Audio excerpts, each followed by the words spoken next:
Hello बच्चों, class 12th की इस क्लास में मैं आप सभी बच्चों का वेलकम करता हूँ। बच्चों, सरफेस केमिस्ट्री के इस चैप्टर में हम क्लासिफिकेशन ऑफ कोलॉइड्स को अभी डिस्कशन कर रहे हैं और हमारा ये क्लासिफिकेशन अभी आज इस टॉपिक में ऑलमोस्ट कंप्लीट हो जाएगा।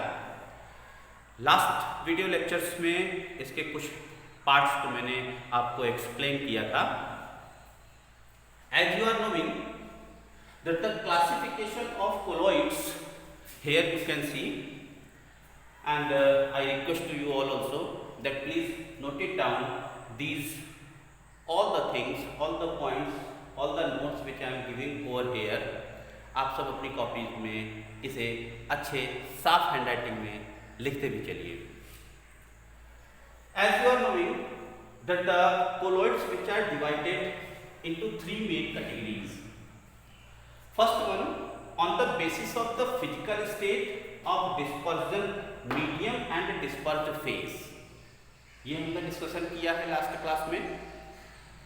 इस बेसिस पर physical state of dispersed phase and dispersion medium के बेसिस पर भी कोलॉइड्स को 8 डिफरेंट कैटेगरीज में डिवाइड किया गया। इसकी टेबल भी मैंने आपको दिया है, आप वहां से भी इसे नोट कर सकते हैं। Second one, on the basis of the interaction between the dispersed phase and the dispersion medium. Dispersed phase के जो पार्टिकल्स हैं, सॉल्यूट के जो पार्टिकल्स हैं और जो सॉल्वेंट के पार्टिकल्स हैं, उन दोनों पार्टिकल्स के बीच में इंटरेक्शन कैसा है। क्या सॉल्यूट के पार्टिकल्स सॉल्वेंट के पार्टिकल्स को इंटरेक्ट करते हैं या रिपल करते हैं, इसके बेसिस पर भी दो तरह से कोलॉइड्स को डिवाइड किया गया। And the name of those colloids are lyophilic colloids and lyophobic colloids. ये भी हम डिस्कशन कर चुके हैं। Now today we have to discuss about this third type of the category. The third type of the colloid, which is divided on the basis of the types of the particles of the dispersed phase. किसी भी colloid में जो solute के particles मिलाए गए हैं, उन solute के पार्टिकल्स की टाइप कैसी है, वो छोटे हैं या बड़े हैं या किस तरह से हैं, उनका टाइप कैसा है। This which we have to discuss in detail over here. Okay बच्चों, हम थर्ड टाइप की कैटेगरी को यहां पर डिस्कस करने जा रहे हैं और इस थर्ड टाइप की कैटेगरी को फिर से 3 पार्ट्स में डिवाइड किया गया है। Means on the basis of the type of the particles, the colloids are also 3 types. Now what are these 3 types?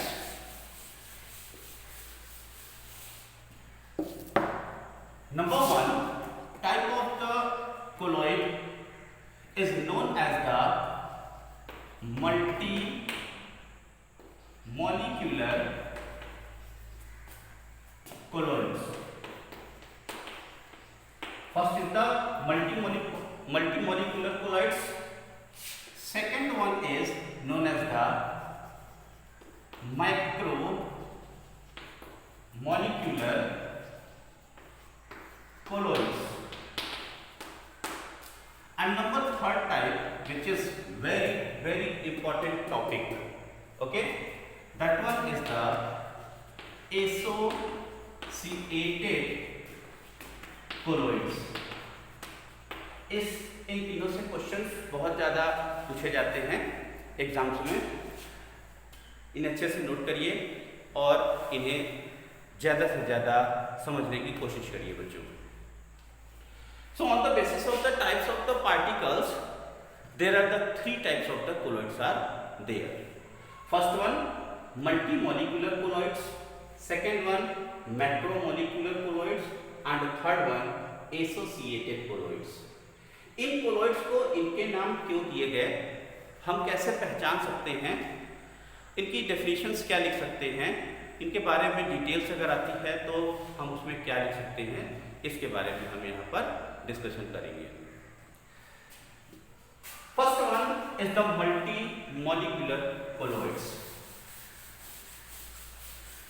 बच्चों, ये ऐसे टाइप के कोलॉइड्स होते हैं जिनमें बहुत ही छोटे छोटे पार्टिकल्स, सॉल्यूट के पार्टिकल्स, बहुत छोटे छोटे सॉल्यूट के पार्टिकल्स मीन टू से डिस्पर्स्ड फेज के पार्टिकल्स आपस में मिल करके एक मॉलिक्यूल फॉर्म करते हैं।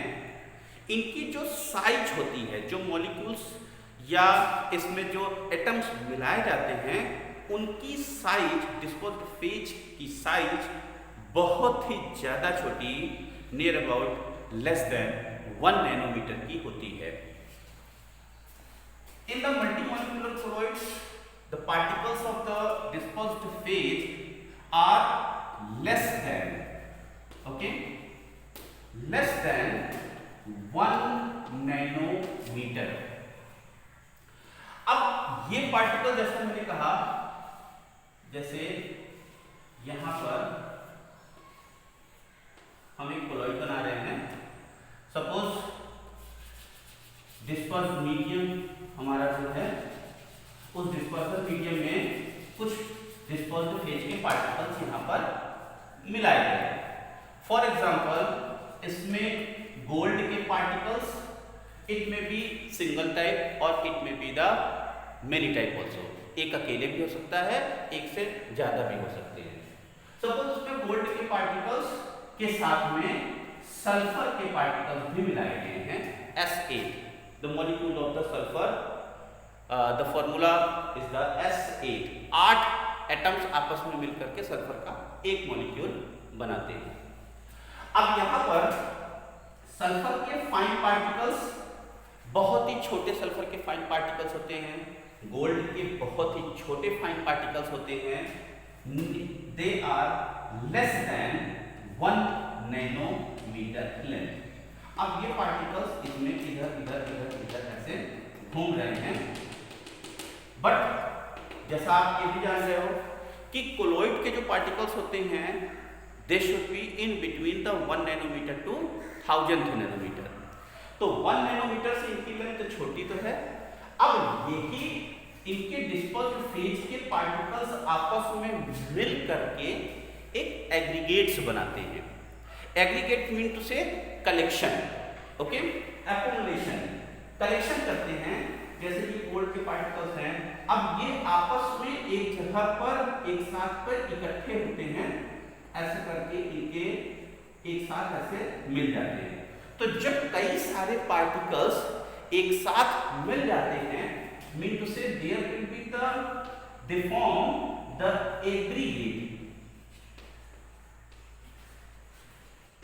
aggregate of molecules,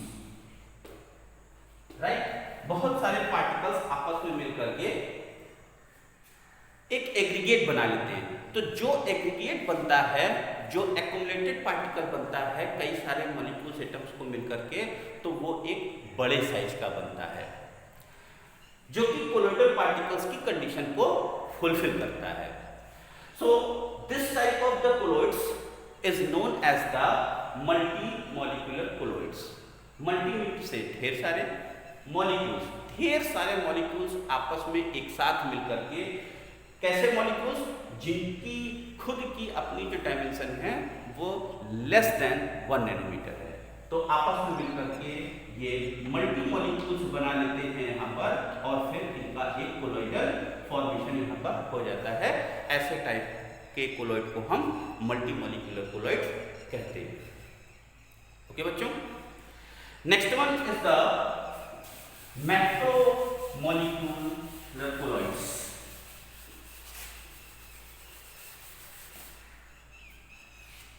second one is macro molecular colloids.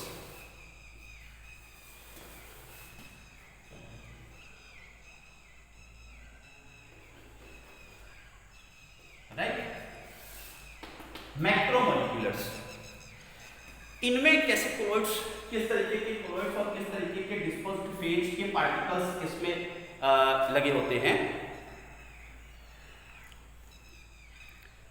ये हमें देखने की जरूरत है।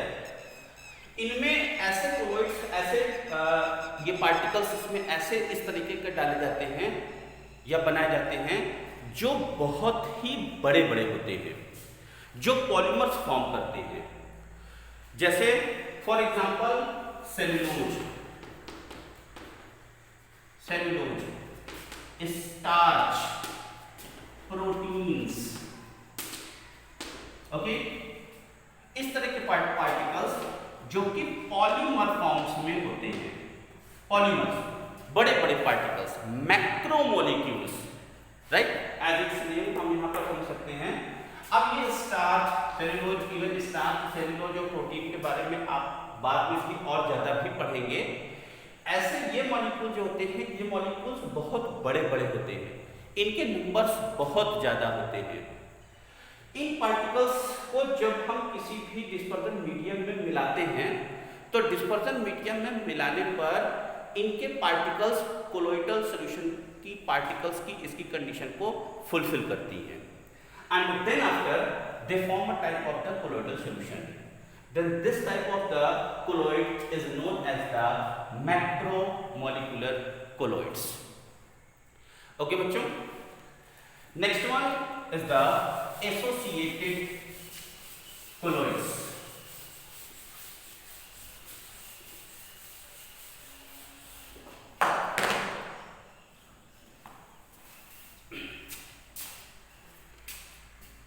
Number third type of the colloid is known as the associated colloids. Again associated word is coming over here. Associated means accumulation. जब कभी कोई भी चीज इकट्ठा हो, किसी एक जगह पर accumulate हो जाए, then that process जो association का जो वहां पर प्रोसेस होता है, उनसे बने जो पार्टिकल्स होते हैं उनको हम एसोसिएटेड पार्टिकल्स कहते हैं। यहां पर भी कुछ ऐसा ही होता है। इस जगह पर जब हम कोलॉइड्स का फॉर्मेशन करते हैं तो कोलॉइड के फॉर्मेशन में डिस्पर्जन मीडियम के अंदर जब डिस्पर्स्ड फेज को मिलाया जाता है तो मिलाने पर डिस्पर्स्ड फेज का कंसंट्रेशन अगर बहुत ही कम रखा जाए तब जो कोलॉइड बनेगा उस कोलॉइड के अंदर डिस्पर्स्ड फेज के पार्टिकल्स इलेक्ट्रोलाइट की तरह से बिहेव करते हैं, इधर उधर उनके अंदर में पोलर कंडक्टिविटी, पोलर प्रॉपर्टी उनके अंदर होती है और पोलर प्रॉपर्टी होने की वजह से वो colloid as a electrolyte behave करता है। कब? जबकि लोअर कंडीशन, लोअर कंसंट्रेशन उसमें रखा जाए तब। अब अगर हमने कंसंट्रेशन बढ़ा दिया, लार्ज कंसंट्रेशन कर दिया, तब लार्ज कंसंट्रेशन पर क्या होता है कि लार्ज कंसंट्रेशन पर सारे पार्टिकल्स डिस्पर्स्ड फेज के ज्यादातर पार्टिकल्स वो आपस में एक बड़े मॉलिक्यूल का फॉर्मेशन करते हैं, एक एग्रीगेट्स का फॉर्म करते हैं। वो सब आपस में एक साथ जुड़ने लगते हैं और एक एग्रीगेट का फॉर्म करते हैं, and that is why that type of colloid is known as the associated colloid. इसको हम डायग्राम से भी यहां समझते हैं। सपोज यहां पर हमने कोई भी एक मीडियम लिया, डिस्पर्जन मीडियम, से फॉर एग्जांपल वाटर, ठीक है बच्चों, हमने वाटर लिया और इस वाटर में हमने सोप या डिटर्जेंट को मिलाया। जो सोप और डिटर्जेंट का मिक्सचर होता है that is also a type of the colloid. अब इसमें हमने क्या लिया, suppose for example sodium stearate, एक सब्सटेंस ऐसा होता है sodium stearate, it is a form of the soap. Soap के मॉलिक्यूल्स को हमने इसमें मिला दिया और बहुत ही स्मॉल अमाउंट में मिलाया तो जब स्मॉल अमाउंट में यहाँ पर सोप के पार्टिकल्स हैं, तब अब ये जो कोलॉइड है, ये colloid, these particles which are the soap particles. अभी ये जो कोलॉइड है, ये colloid as a electrolyte work करेगा, बट जब हम कंसंट्रेशन इसके अंदर सोप का बढ़ा देंगे, तब बढ़ाने पर जब बहुत ज्यादा यहाँ पर सोप के मॉलिक्यूल्स आ जाएंगे, तो सोप के मॉलिक्यूल्स आपस में मिल करके, ढेर सारे मॉलिक्यूल्स आपस में मिल करके इकट्ठे होने शुरू हो जाते हैं और ये एग्रीगेट फॉर्म करते हैं, and that is why this type of colloid is known as the aggregated colloids. Okay बच्चों, या एग्रीगेट कोलॉइड्स हम इसे कह सकते हैं, ठीक है। बट इसका नाम यहाँ पर एग्रीगेट कोलॉइड न दिया गया, बल्कि क्या दिया गया, एसोसिएटेड कोलॉइड दिया गया, राइट। तो अब जब यहाँ पर इनके एग्रीगेट्स बन गए हैं, आपस में इनका एसोसिएशन हो गया है, इनका आपस में एक्यूमुलेशन हो गया है, तब ये कुछ कंडीशंस को फॉलो करते हैं। अब इनकी कंडीशंस क्या है वो हम यहाँ पर देखने, जरा समझने की कोशिश करते हैं।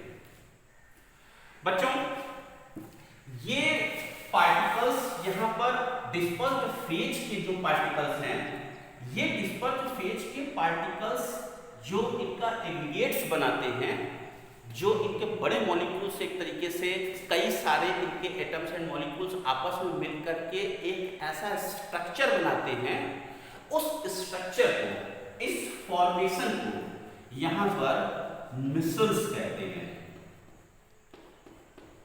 ओके, ये हो गया एक, and these are known as the micelles, ठीक है। तो ये सारे क्या बन गए, मिसल्स बन गए, right. The formation of the micelles mean to say micelles क्या हुआ, the aggregated particles, the many more aggregated particles which form a type of the aggregate. अब एग्रीगेट कैसे बनता है, किस तरीके से बनता है, वो भी हम यहाँ पर डिस्कस करने जा रहे हैं कि किस तरीके से इनका फॉर्मेशन हुआ। बट दीज एग्रीगेटेड पार्टिकल्स को हमने क्या कहा, मिसल्स कहा। किस तरीके से मिसल्स बनते हैं, जरा हम ये भी देखते हैं। हमारे पास एक केमिकल सब्सटेंस होता है सोडियम एस्टिरेट,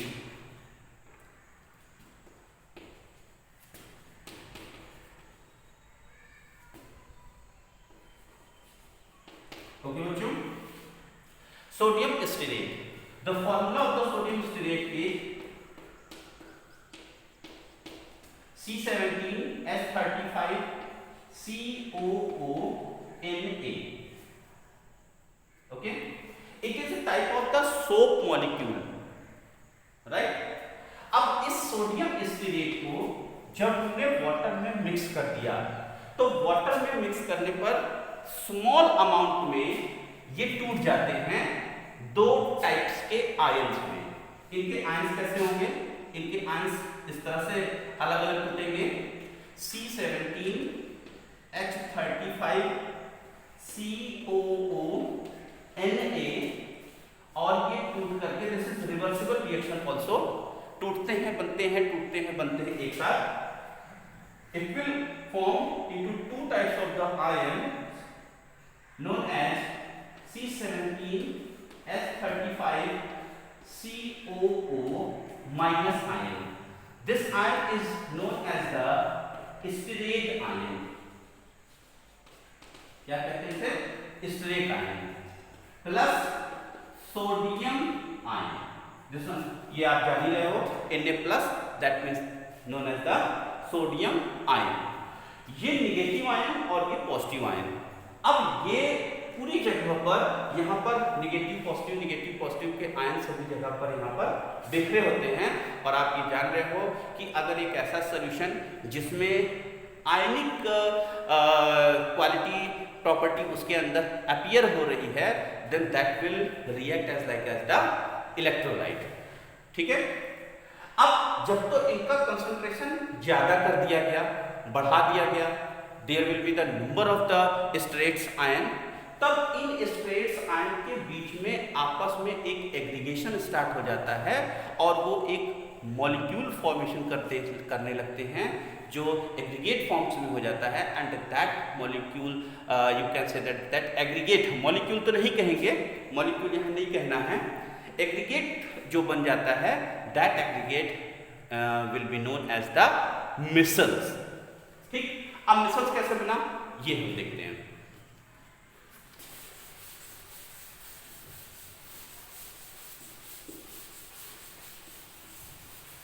वीडियो पॉज करके ये रिएक्शंस और इनके आयंस को लिख लीजिए।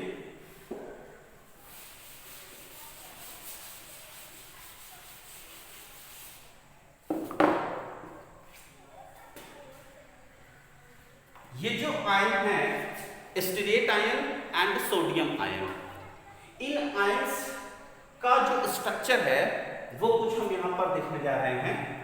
इनको देखिएगा, जो स्टीरेट आयन है वो कुछ इस तरह से हम इसका सिंबलाइजेशन करते हैं। Okay, this type. Now C17 mean to say over here, हम इसको या मैं आपके सामने ऐसे इसको बना देता हूं सीधे सीधे।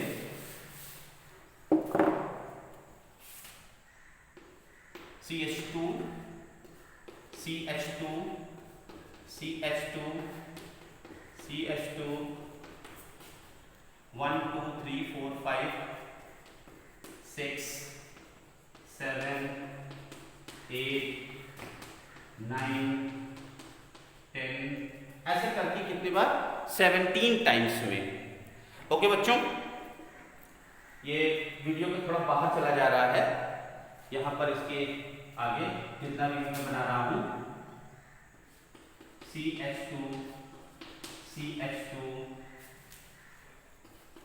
CH2 कितना हुआ 1 2 3 4 5 6 7 8 9 10 11 12 13 यहाँ तक हो गया, इसके आगे 14 और फिर इस तरह से करते करते C17।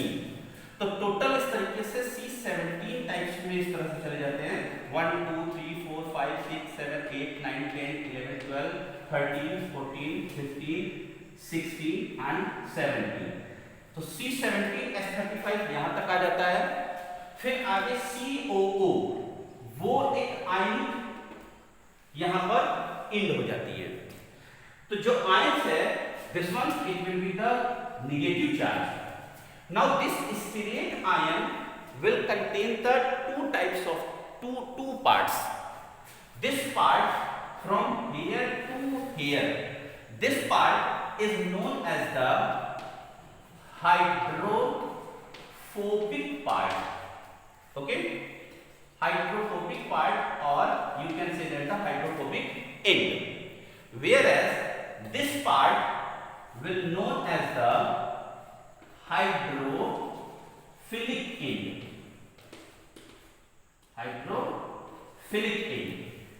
अब जब इस तरीके से ये पूरे कोलॉइड्स में फैले होते हैं, since this one is the negative charge, इसके पास कौन आएगा पॉजिटिव चार्ज, यानी कि इसके साथ में ही सोडियम पॉजिटिव आयन यहां पे इसके साथ में मौजूद रहता है।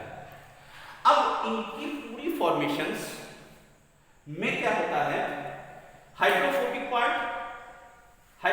पार्ट विच आप ये जान रहे हो, hydrophobic mean to say this repel to the water medium, पानी को भी क्या करेगा रिपल करेगा, where this hydrophilic part mean to say the water loving part, ये क्या, ये पानी के साथ में अट्रैक्ट रहेगा।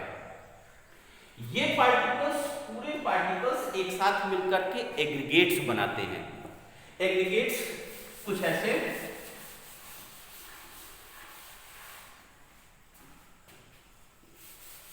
आपस में इनका कुछ इस तरीके से ऐसे होता है।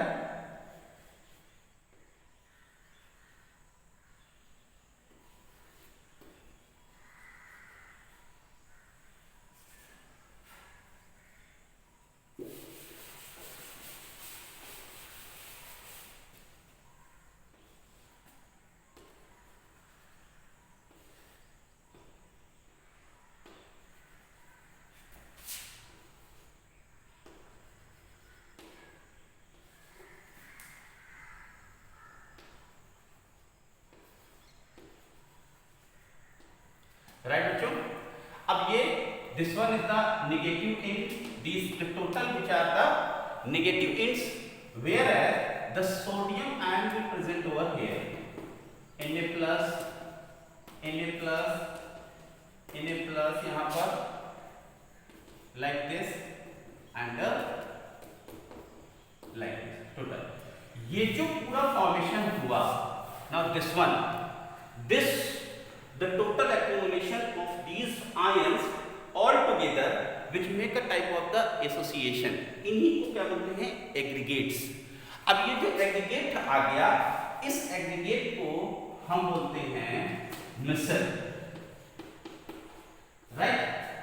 अब ये मिसल कब बनेगा?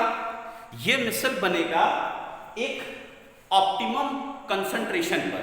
ऐसा भी नहीं है, जैसा मैंने कहा कि जब लो कंसंट्रेशन होता है तो लो कंसंट्रेशन पर इनके मिसल्स नहीं बनते हैं, बट जब हायर कंसंट्रेशन होगा तभी जाकर के ये मिसल्स बनेंगे.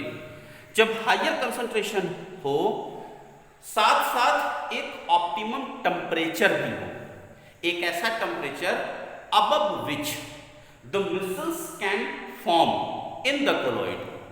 That temperature is known as the Kraft temperature. Okay बच्चों,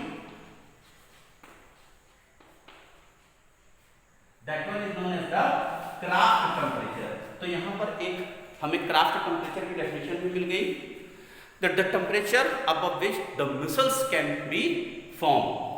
And that type of the concentration, okay, above which जितना मिनिमम कंसंट्रेशन की जरूरत है, जैसे सोडियम स्ट्रेट के लिए, सोडियम स्ट्रेट को अगर हम वाटर में डिसॉल्व करें तब near about 10 to the power -4 से लेकर के 10 to the power -3, 10 to the power -4 से लेकर के 10 to the power -3 मोल पर लीटर, लगभग इतना कंसंट्रेशन जब तक नहीं आएगा तब तक इनके अंदर मिसल्स फॉर्मेशन नहीं होंगे. तो एक ऐसा कंसंट्रेशन जिसके ऊपर the minimum concentration which required for formation of micelle is known as the critical micellization concentration. उसे क्या बोलेंगे? Critical micellization concentration.